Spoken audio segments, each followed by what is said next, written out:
سے کچھ پوچھنا چاہو تو کس لحاظ سے پوچھو۔ اب پیارے محبوب صلی اللہ علیہ وسلم آپ نے جو اس کا احسن اور خوبصورت طریقہ بیان فرمایا ہے، اب پیارے محبوب صلی اللہ علیہ وسلم آپ کے وہ احادیث شریف، آپ کا وہ فرمان بخاری شریف کے اندر موجود ہے، اور پھر احادیث کتب کے اندر، یہ مختلف احادیث کی کتب کے اندر اس چیز کو ذکر کیا گیا کہ اگر انسان اپنے کاروبار کے لحاظ سے یا پھر اپنے بچوں کے رشتوں کے لحاظ سے یا پھر اس کے علاوہ جو بھی اس کا معاملہ ہے جس کے لحاظ سے اسے کوئی سمجھ نہیں آ رہی کہ یہ کام کروں یا پھر یہ کام کروں، اس کا شرعی طریقہ کار اور شرعی جو کام کرنے کا سرکار نے ذکر فرمایا ہے کہ اگر تمہیں اس بات کی الجھن ہو کہ یہ کام کروں یا نہ کروں، اس لحاظ سے سرکار نے انداز بتایا اور بڑا ہی احسن انداز بتایا۔ اب سرکار صلی اللہ علیہ وسلم آپ نے ارشاد فرمایا کہ بندہ مومن، میرا غلام، جب اسے کسی بات کا فیصلہ کرنے کے اندر کوئی دقت ہو، پریشانی ہو کہ وہ کام کس لحاظ سے کرے اور کرے یا نہ کرے، اس لحاظ سے سرکار صلی اللہ علیہ وسلم آپ نے ارشاد فرمایا کہ وہ رب ذوالجلال کی بارگاہ میں دو نفل پڑھنے کے بعد جسے ہم استخارہ کہتے ہیں۔ اب یہ شرعی طریقہ ہے استخارہ کرنا۔ سرکار فرماتے ہیں کہ وہ رب ذوالجلال کے ذات کے لیے 2 نفل استخارے کے ادا کرے۔ استخارے کے ادا کرنے کے بعد رب ذوالجلال کے بارگاہ میں یہ الفاظ پڑھے۔ اب سرکار نے وہ مخصوص الفاظ ذکر فرمائے۔ اب سرکار فرماتے کہ جب رب ذوالجلال کی بارگاہ میں اس انداز کے ساتھ 2 نفل ادا کرے گا، نفل ادا کرنے کے بعد رب کی بارگاہ میں یہ دعا کرے گا، اگر وہ کام اس بندے کے حق میں بہتر ہوگا، رب ذوالجلال اس کے لیے آسانیاں پیدا فرما دے گا، یعنی کہ انسان کے لیے وہ کام کرنا بالکل آسان ہو جائے گا، اس کی طرف جانا بالکل آسان ہوگا۔ اگر وہ کام جسے بندہ مومن بظاہر کو اچھا سمجھ رہا تھا، اس کے اندر اپنا فائدہ دیکھ رہا تھا، اگر وہ کام اس شخص کے حق کے اندر کام مناسب نہ ہوگا، اب رب ذوالجلال کی طرف سے اس کام کے اندر رکاوٹیں پیدا ہونی شروع ہو جائیں، یعنی کہ وہ کام رب کی طرف سے، وہ کام جس کے لیے اس نے 2 نفل ادا کیے اور پھر رب کی بارگاہ میں یہ دعا کی، سرکار فرماتے کہ اگر وہ کام اس کے لیے مناسب نہ ہوگا، رب ذوالجلال وہ کام کے اندر بندشیں اور پھر رکاوٹیں پیدا فرما دے گا، تاکہ میرا بندہ جس کے لیے، جس نیت کے ساتھ اس نے میری بارگاہ میں دعا کی ہے، رب ذوالجلال کے ارشاد فرماتے کہ میں اپنے بندے کو کوئی نقصان نہیں پہنچاؤں۔ یہ شرعی عمل ہے، یہ شرعی طریقہ کار ہے۔ اگر بندہ کسی کام کے لحاظ سے فیصلہ نہ کر سکے کہ وہ کام کرنا ہے یا نہیں کرنا، تو سرکار نے استخارہ کرنے کا حکم ارشاد فرمایا، اور پھر بخاری شریف کے اندر یہ طریقہ کار اور یہ عمل سرکار صلی اللہ علیہ وسلم آپ نے ذکر فرما دیا۔ سامنے کرام آپ نے گفتگو کو چلاتے ہوئے بخاری شریف کے اندر اور مسلم شریف کے اندر اس لحاظ سے کہ جب بندہ مومن کسی شخص کے پاس جا کر کوئی سوال کرتا ہے تو سامنے کرام سوال کرنے کے لحاظ سے کچھ لوگوں کا یہ ذہن بن جاتا ہے کہ ہم فلاں نجومی کے پاس یا پھر کاہن کے پاس گئے اور انہوں نے جو بات کہی وہ بالکل بات میں سچی ہوئی، اس لحاظ سے اگر یہ کام کیا جائے کہ ہم فلاں کے پاس گئے اور ہمارا یہ کام بالکل ٹھیک ہوا، اب اس کے بارے میں پیارے محبوب صلی اللہ علیہ وسلم آپ سے سوال کیا کہ یا رسول اللہ صلی اللہ علیہ وسلم، کیا کوئی بندہ کسی نجومی کے پاس جا کر کچھ دریافت کرتا ہے، کچھ پوچھتا ہے، اگر وہ بہتر ہو جائے، جس کے بارے میں اس نے خبر دی کہ وہ بات سچی ہو جائے، یا رسول اللہ صلی اللہ علیہ وسلم اس کے بارے میں آپ کیا ارشاد فرماتے ہیں؟ تو سامنے کرام بخاری شریف کے اندر یہ حدیث پاک موجود ہے، حضرت اما عائشہ صدیقہ رضی اللہ عنہا آپ نے فرمایا کہ کچھ لوگوں نے میرے محبوب صلی اللہ علیہ وسلم آپ کی بارگاہ میں آ کر کاہنوں کے بارے میں بات کی،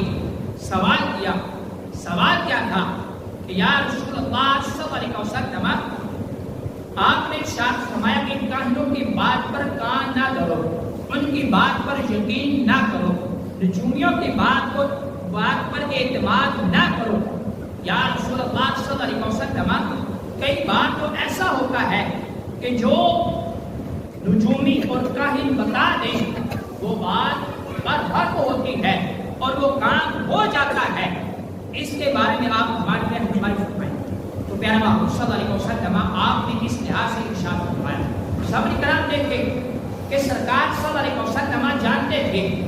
کہ میرے غلام اس لحاظ سے قیامت تک جب ان سے اس معاملے کے لحاظ سے پریشان ہوں گے، سرکار صلی اللہ علیہ وسلم آپ نے صدیوں پہلے اس کا فیصلہ کر دیا، اس کا حل بتا دیا۔ اب سوال کیا تھا؟ یا رسول اللہ صلی اللہ علیہ وسلم، جو نجومی اور کاہن بتاتے ہیں بعض اوقات ان کی بات سچی ہوتی ہے، وہ بات صحیح نکلتی ہے، تو پیارے محمد صلی اللہ علیہ وسلم آپ نے ارشاد فرمایا، اے میرے غلاموں ان کی بات کو حق مت سمجھنا۔ کیوں؟ اب سرکار صلی اللہ علیہ وسلم آپ نے ارشاد فرمایا کہ وہ کلمہ حق ہے جس کو فرشتے لے کر آتے ہیں۔ اب جو خبر فرشتے لے کر آتے ہیں کسی بندے کے حق میں، اب شیطان اس خبر کو سن لیتا ہے جو فرشتے رب کے حکم سے لے کر آئے، کسی بندے مومن کے بارے میں کوئی خبر لائے۔ اب سرکار فرماتے شیطان اتنا چلاک ہے کہ وہ شیطان جب فرشتے آ رہے ہوتے ہیں رب کے حکم سے تو وہ شیطان فرشتوں سے وہ بات کو سن لیتا ہے اور سن کر جا کر کہیں جن کو سرکار نے فرمایا کہ شیطان اپنے دوستوں کو جا کر بتاتا ہے، اس کے کان کے اندر یہ بات ڈال دیتا ہے جس کی اس کاہن نے خبر دی تھی۔ اب سرکار فرماتے کہ شیطان اپنے دوستوں کے کانوں میں وہ بات جا کر ڈال دیتا ہے کہ رب کی طرف سے فرشتے یہ کام لے کر آئے ہیں، فلاں بندے کے حق میں یہ فیصلہ لے کر آئے ہیں۔ اب سرکار فرماتے ہیں شیطان اس بات کو سن کر جا کر اس نجومی کے کان میں بتا دیتا ہے، اور وہ نجومی جس کی بات بعض اوقات سچی نکلتی ہے، سرکار فرماتے کہ یہ اس کا کمال نہیں بلکہ شیطان جب فرشتوں سے بات کو سنتے ہیں اور سن کر جا کر اس نجومی کے کان میں بتا دیتے ہیں، اور پھر یہ نجومی اس بات کے اندر 100 جھوٹوں کو آگے ملا کر مکس کر کے ایک بات سچی ہوتی ہے اور 100 جھوٹ اپنی طرف سے لگا کر اس بندے کے بارے میں بتا دیتے ہیں۔ لہذا سرکار فرماتے کہ یہ کام کرنا نجومیوں کا یہ کوئی کام کرنا کوئی مناسب نہیں، بلکہ سرکار فرماتے کہ جو یہ کام کرے گا یہ شیطان کا دوست ہوگا۔ تو سامنے کرام دیکھیے کہ جو انسان کسی کاہن نجومی کے پاس جا کر اس لحاظ سے کچھ دریافت کرتا ہے تو پیارے محمد صلی اللہ علیہ وسلم آپ نے ارشاد فرمایا کہ وہ شیطان کا دوست ہے۔ آج کوئی بندہ مومن، کوئی شخص بھی اس بات کو پسند نہیں کرے گا کہ اسے شیطان کا دوست کہا جائے۔ اب کہنا میں نے اور آپ نے کہا نہیں، بلکہ پیارے محمد صلی اللہ علیہ وسلم نے ارشاد فرمایا کہ جو کسی ایسے شخص کے پاس جائے نجومی یا پھر کاہنوں کے پاس جا کر اس لحاظ سے سوال کرے،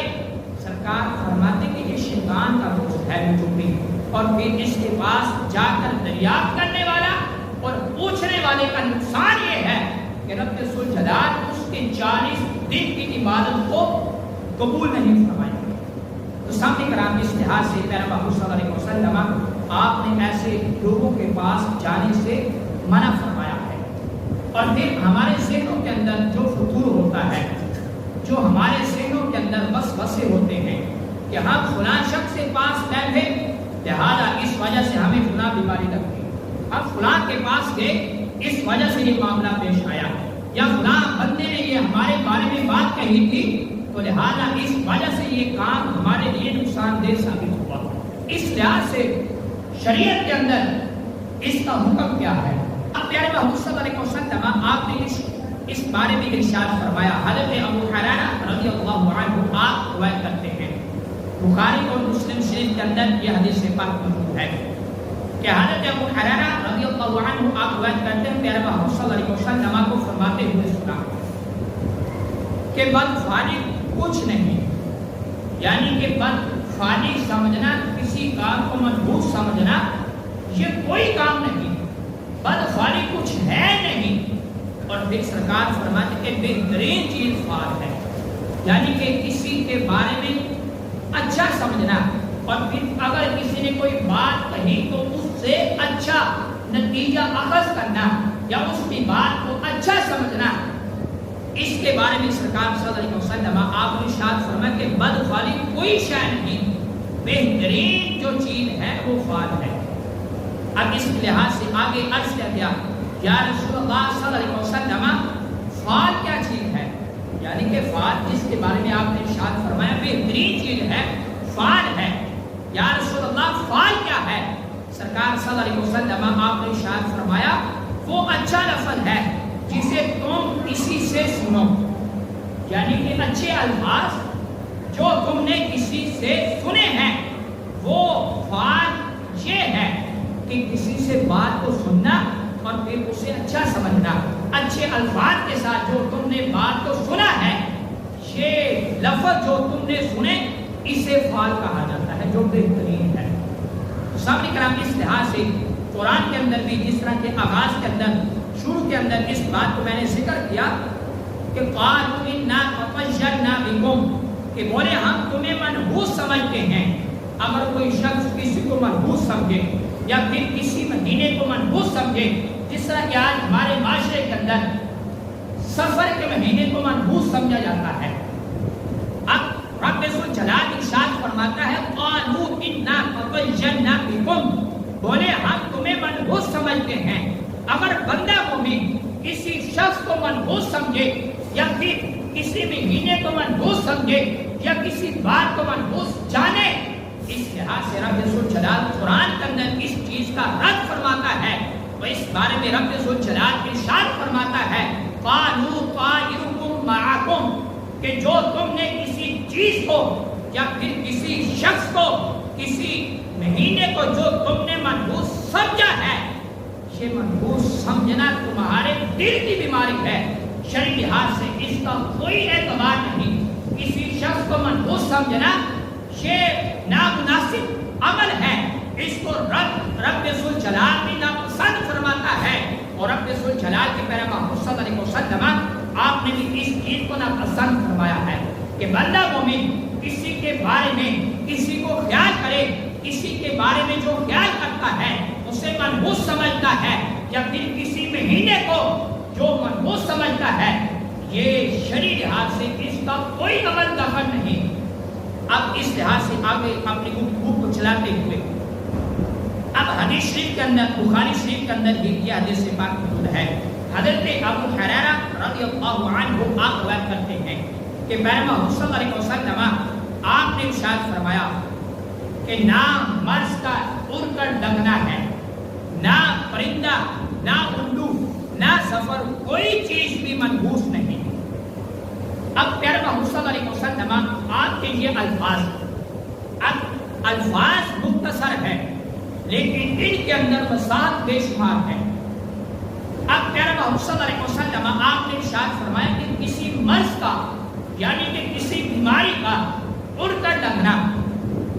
یا پھر کسی پرندے کو کسی جانور کو منحوس سمجھنا، یا پھر کسی مہینے کو، اور پھر خصوص سفر کے مہینے کا ذکر فرمایا کہ سرکار فرماتے کہ سفر کے مہینے کو منحوس سمجھنا یہ نامناسب عمل ہے، اس کا شریعت کے اندر کوئی عمل دخل نہیں، اس کا شریعت کے اندر کوئی ثبوت نہیں، بلکہ سرکار فرماتے ہیں کہ کسی چیز کا بیماری کا اڑ کر لگنا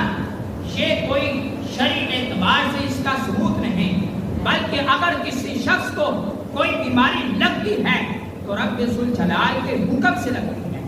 نہ کہ کسی کے پاس بیٹھنے سے، نہ پھر کسی کا جھوٹا کھانے سے۔ اس لحاظ سے اگر کسی شخص کو کوئی بیماری ہے بھی تو رب ذوالجلال کے پیارے محمد صلی اللہ علیہ وسلم آپ نے اس چیز کا رد فرمایا کہ سرکار فرماتے کہ کوئی بیماری نہ اڑ کر لگتی ہے اور نہ ہی کسی کے پاس بیٹھنے سے لگتی ہے، بلکہ اگر کسی شخص کو کوئی بیماری لگتی ہے تو رب ذوالجلال کے حکم سے لگتی ہے۔ سامنے کرام اس لحاظ سے اپنے گفتگو کو آگے چلاتے ہوئے اور بالخصوص ہمارے بزرگان دین نے اسی حدیث شریف کے تحت جو آپ نے سماعت کی کہ کوئی بیماری اڑ کر نہیں لگتی، انہوں نے چند بیماریوں کا ذکر کیا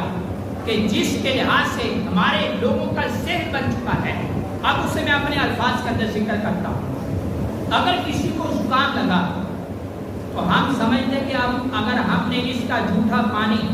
پی لیا تو ہمیں بھی زکام ہو جائے گا، یا اسے فلاں مرض ہے، یہ فلاں بیماری کے اندر مبتلا ہے۔ مثال کے طور پہ اگر کسی شخص کو شوگر کا مرض ہے، وہ شوگر کی بیماری کے اندر مبتلا ہے، تو ہم سمجھتے ہیں کہ اس کا جھوٹا کھانے سے ہمیں بھی وہ بیماری لگ جائے گی۔ اب اس لحاظ سے جتنی بھی بیماریاں ہیں جس کے لحاظ سے ہم نے اپنے ذہن کے اندر یہ وسوسہ پیدا کر رکھا ہے، اس کا تمام وسوسوں کا پیارے محبوب صلی اللہ علیہ وسلم آپ نے رد فرمایا ہے۔ آپ فرماتے ہیں کہ کوئی مرض چاہے وہ چھوٹی ہو یا بڑی مرض ہو، چاہے وہ چھوٹی بیماری ہے یا پھر بڑی بیماری ہے، اس لحاظ سے تمام بیماریوں کا سرکار نے اس لحاظ سے رد فرمایا ہے کہ سرکار فرماتے کہ کوئی بیماری کسی کے پاس نہ بیٹھنے سے لگتی ہے نہ پھر اڑ کر لگتی ہے، بلکہ جو بھی بیماری اگر کسی شخص کو لگتی ہے تو رب ذوالجلال کے حکم سے لگتی ہے۔ اب اس کا آگے پیارے محمد صلی اللہ علیہ وسلم آپ سے سوال کیا گیا کہ یا رسول اللہ صلی اللہ علیہ وسلم، ہم نے دیکھا ہے کہ فلاں بیماری اور پھر بیماری کا ذکر کیا۔ اب یہ حدیث شریف جو ہے بخاری شریف کے اندر موجود ہے۔ جب سرکار نے ان بیماریوں کا رد کیا کہ کوئی بیماری کسی کو اٹھ کر نہیں لگتی، اور اس لحاظ سے سرکار صلی اللہ علیہ وسلم آپ نے ارشاد فرمایا، تو صحابہ کرام رضی اللہ عنہم اور پھر مختلف لوگوں نے اس لحاظ سے سرکار کی بارگاہ میں سوال کیا۔ اب اس حدیث شریف کو حضرت ابو ہریرہ رضی اللہ عنہ آپ نے روایت کیا ہے۔ سرکار صلی اللہ علیہ وسلم آپ نے ارشاد فرمایا، صحابہ نے عرض کیا، لوگوں نے عرض کیا، یا رسول اللہ صلی اللہ علیہ وسلم آپ نے ارشاد فرمایا کہ کوئی بیماری اٹھ کر نہیں لگتی، اور پھر کوئی چیز منحوس نہیں، اور پھر اس لحاظ سے نہ سفر کو تم منحوس سمجھو اور نہ ہی کسی چیز کو منحوس سمجھو۔ تو یا رسول اللہ صلی اللہ علیہ وسلم ایک دیہاتی نے کھڑے ہو کر عرض کیا، یا رسول اللہ صلی اللہ علیہ وسلم ایک اونٹ کا حال میں بتانا چاہتا ہوں کہ ہم ریگستان کے علاقے میں ہیں، اگر وہ اونٹ جسے خارش لگی تھی، یا رسول اللہ صلی اللہ علیہ وسلم اگر ہم وہ خارش زدہ اونٹ، جب وہ خارش زدہ اونٹ جا کر دوسرے اونٹوں کے ساتھ ملتا ہے تو یا رسول اللہ صلی اللہ علیہ وسلم وہ دوسرے اونٹوں کو بھی خارش زدہ کر دیتا ہے۔ حالانکہ آپ نے ارشاد فرمایا کہ کوئی بیماری کسی کے ساتھ ملنے سے یا پھر اڑ کر نہیں لگتی، اور نہ تم کسی چیز کو منحوس سمجھو۔ تو یا رسول اللہ صلی اللہ علیہ وسلم یہ عمل کیا ہے، پھر اس کے بارے میں ہماری رہنمائی فرمائی۔ تو پیارے محمد صلی اللہ علیہ وسلم آپ نے بڑے خوبصورت انداز کے ساتھ، بڑے احسن انداز کے ساتھ اس دیہاتی کے سوال کا جواب دیا، اور پھر قیامت تک کے جتنے بھی سرکار کے غلام تھے ان کو پیارے محمد صلی اللہ علیہ وسلم آپ نے یہ نظریہ دیا اور یہ عقیدہ دیا کہ سرکار صلی اللہ علیہ وسلم آپ نے اس دیہاتی سے کہا، اے دیہاتی، اے سوال پوچھنے والے، مجھے اس سوال کا جواب دو۔ جو تم نے کہا کہ ایک اونٹ کو جو خارش پڑی، وہ اونٹ جا کر جب دوسرے اونٹوں کے ساتھ ملتا ہے تو انہیں بھی خارش زدہ کر دیتا ہے، بیماری والا کر دیتا ہے۔ مجھے یہ تو بتا، جو اونٹ کو خارش لگی تھی جس کی وجہ سے تم نے کہا کہ دوسرے اونٹوں کو بھی خارش کر دے، مجھے یہ بتا پہلے اونٹ کو خارش کہاں سے آئی، پہلے اونٹ کو خارش کہاں سے پڑی؟ تو ہر بندہ مومن اس لحاظ سے یہ جواب دے گا کہ اس اونٹ کو جو بیماری لگی، جو خارش پڑی، وہ رب ذوالجلال کے حکم سے پڑی، اور پھر اس بات کو ماننا پڑے گا کہ جب اس پہلے اونٹ کو جو خارش پڑی، بیماری لگی، جب وہ بیماری رب کے حکم سے لگی ہے